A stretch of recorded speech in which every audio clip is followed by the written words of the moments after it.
지난 주말 발생한 이태원 참사로 150명이 넘는 사람이 목숨을 잃었습니다. 합동 분향소를 찾은 시민들은 안타까운 죽음을 애도하며 다시는 이 같은 불행이 없기를 간절히 바랐습니다. 이태원 압사 사고와 관련해 은평과 양천에서는 3명이 사망한 것으로 확인됐습니다. 지역에 마련된 합동 분향소에도 온종일 애도의 발길이 이어졌습니다.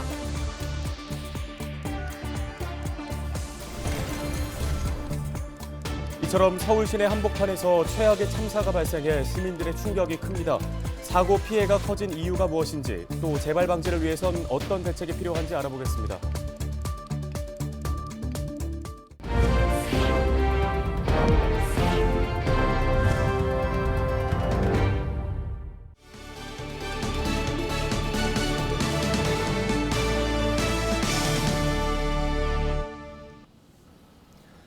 여러분 안녕하십니까? 헬로티비 뉴스입니다. 이태원 참사로 150명이 넘는 사망자들이 발생한 가운데 이들을 추모하기 위한 합동 분향소가 서울 광장을 비롯한 전국 곳곳에 설치됐습니다. 분향소를 찾은 시민들은 안타까운 죽음을 애도하며 다시는 이 같은 불행이 없기를 간절히 바랐습니다. 김호 기자가 보도합니다.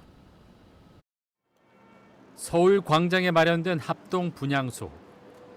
이태원 사고 희생자를 추모하기 위한 시민들의 발길이 이어졌습니다.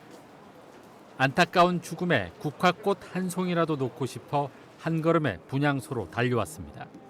20대 그 사람이 많대요. 더 편안한 세상을 살아야 할 텐데 일찍 가서 안타깝다고 그만하고 싶네요. 선생님 손을 잡고 온 유치원생은 방명록에 고사리 손으로 아프지 마세요라는 글귀를 꼭꼭 눌렀으며 언니 오빠들의 죽음을 슬퍼했습니다. 집에서 주말 동안 부모님들이랑도 아이들이 얘기를 나누고 와서 그런지 이 사고에 대해서 어느 정도 알고 있는 모습이긴 했고, 아프지 않게 서로 잘 비켜주고 했으면 좋았겠어요. 뭐 이런 얘기들을 아이들이 많이 했던 것 같아요. 네.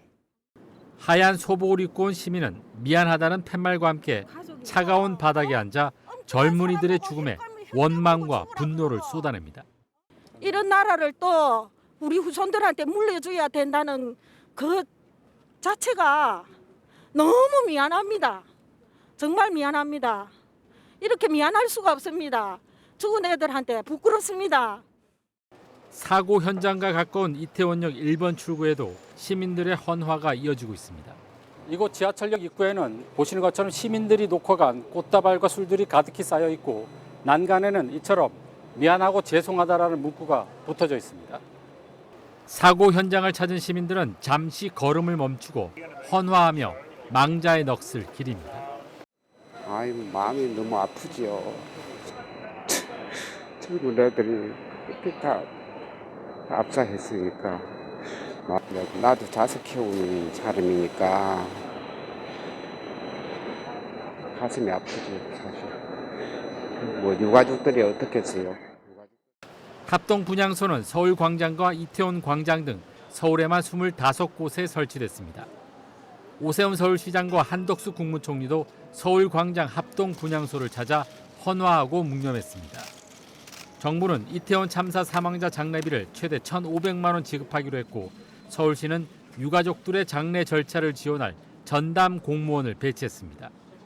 정부는 오는 5일까지를 국가 애도 기간으로 정하고 관공서의 조기 개항과 공직자는 애도 리본을 달도록 했습니다.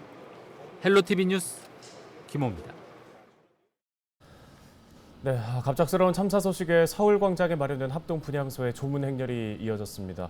서울시의 25개 지자체도 31일 별도의 합동 분향소를 마련하고 운영에 들어갔는데요. 양천구와 은평구가 운영 중인 합동 분향소에는 일찍부터 조문객들의 발길이 이어졌습니다.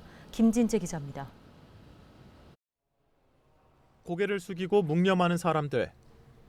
한참 동안 자리에 엎드린 채 일어나지 못하는 조문객도 있습니다. 갑작스러운 이태원 참사 소식에 합동 분향소에는 하루 종일 구민들의 발길이 이어졌습니다. 일단 너무 갑작스럽게 일어난 일이잖아요. 나도 일어날 수 있는 일이고, 그래서 진짜 너무 슬픈 마음으로 인사한 것 같아요. 그냥 오고 싶었고 나도 자식 가진 부모로서 너무너무 마음이 아프고 슬프고 하여튼 그랬어요. 뭐라고 말을 표현해야 될지 모르겠네. 이태원 참사 이튿날인 지난 30일, 정부가 11월 5일까지 일주일간을 국가 애도 기간으로 선포했습니다.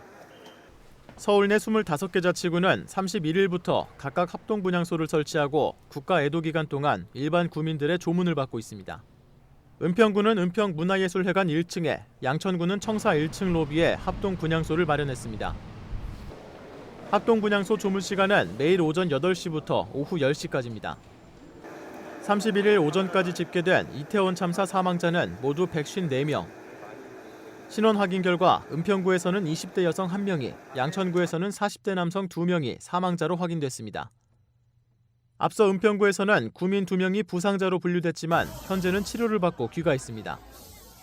은평구는 서울시의 실종자 접수와 별도로 자체 재난안전 종합 상황실을 함께 운영하며 추가적인 구민 피해를 파악 중입니다. 양천구와 은평구는 국가 애도 기간 동안 지역 내 축제와 행사를 전면 취소하고 피해자에 대한 의료 지원 등 사고 수습을 지원할 계획입니다. 헬로티비 뉴스 김진재입니다. 네, 서울 한복판에서 벌어진 참사의 충격이 좀처럼 가시지를 않고 있습니다. 이번 사고의 원인과 예방책을 짚어보도록 하겠습니다. 네, 이원대학교 경찰 소방행정학과의 염건웅 교수를 전화 연결해 보겠습니다.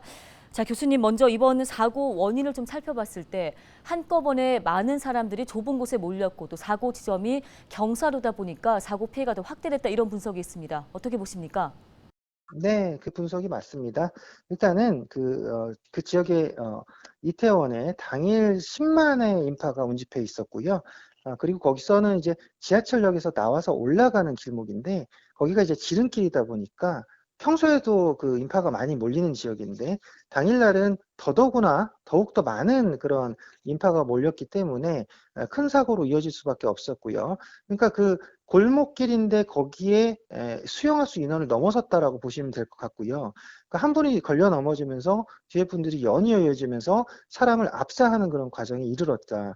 그러니까 결국은 심정지에 이르는 분들이 나왔기 때문에 사망자가 다수 발생한 그런 원인을 지목할 수 있고, 물론 그 비탈길인 부분도 어느 정도 작용을 해서 사람이 밀려서 쓰러지는 그런 과정에 어느 정도 작용을 했지 않았냐라고 이제 분석할 수 있는 부분인 거죠. 네, 교수님, 근데 얼마 전에 있었던 여의도 불꽃축제에는 더 많은 인파가 몰렸음에도 불구하고 큰 사고는 없었거든요. 이태원 헬로윈 축제는 주최 측이 따로 없는, 그러니까 안전관리 담당자가 없는 상황이었기 때문에 이렇게 큰 참사가 벌어졌다고 봐야 하는 걸까요?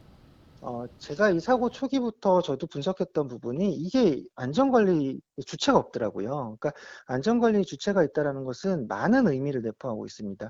행사의 안전 예방 조치를 계획하고 또 수립하고 점검하고 통제하는 모든 과정이 순환되는 것을 다 어떤 주체가 있어서 통제한다는 것이고요.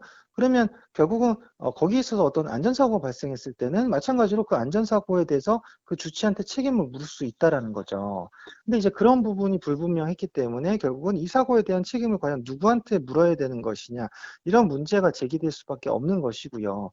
그러다 보니까 이 제도적인 문제와 허점들이 보이는구나라는 것이 이 사고에서 드러난 내용이라고 볼 수가 있는 거죠. 사고 현장 영상을 보면 곳곳에서 심폐소생술을 하는 모습을 볼 수 있습니다. 만일 이런 상황이 발생했을 경우에 가장 먼저 우리가 할 수 있는 시급한 것이 어떤 것들이 있는지 대처법을 좀 알려주실까요? 네, 일단은 위험 신호가 감지됩니다. 내 머리 위에 이런 지역에 들어가면 밀집도가 높구나, 그럼 피해야겠다라는 이런 위험 신호가 뜨거든요. 그냥 가상 신호가 뜬다는 말씀이죠. 그래서 그렇게 되면 결국은 이 자리를 일단 피하시는 게 상책입니다. 그러니까 이런 뭐 위험한 골목길 또는 인구 밀집, 그러니까 사람 밀집도가 높은 그런 지역, 이런 곳이 보인다라고 하면 일단은 그 지역을 피해서 안전한 지역으로 우회하시는 것이 현명한 선택이고요. 만약에 여기서 이 상황이 이제 뭐 압사 상황이 벌어진다라고 하면 일단은 올라갈 수 있는 지형으로 또는 지형 최근 뭐 옆에 있는 구조물이라든지 이런 것들을 이용해서 최대한 올라가서 휩쓸리지 않도록 이렇게 지금 노력을 하셔야 되고, 만약에 휩쓸렸을 경우 안에 깔리게 됐을 때 이런 경우는 자신의 이제 그 갈비뼈 부분을 그러니까 갈비뼈 부분을 보호해서 안에 장기들을 보호하고 결국은 내 호흡을 확보할 수 있는 그런 자세를 취하셔야 되는데 그것이 이제 팔을 이렇게 그 서로 이제 껴안는 듯이 양팔을 이제 가슴을 안아주시는 자세를 취하시면 되거든요. 그래서 내 이제 어떤 갈비뼈를 보호하고 장기를 보호하고 이런 상황에서 응급구조대원이 오는 것까지 최선의 결국은 노력으로 버티는 수밖에 없는 거죠. 네, 앞으로 이런 사고의 재발을 막기 위해서 어떤 대책들이 필요할지 또 인파가 많이 몰리는 축제나 집회에 좀 방문하시는 분들은 어떤 마음가짐을 가지면 좋을지 설명 부탁드립니다.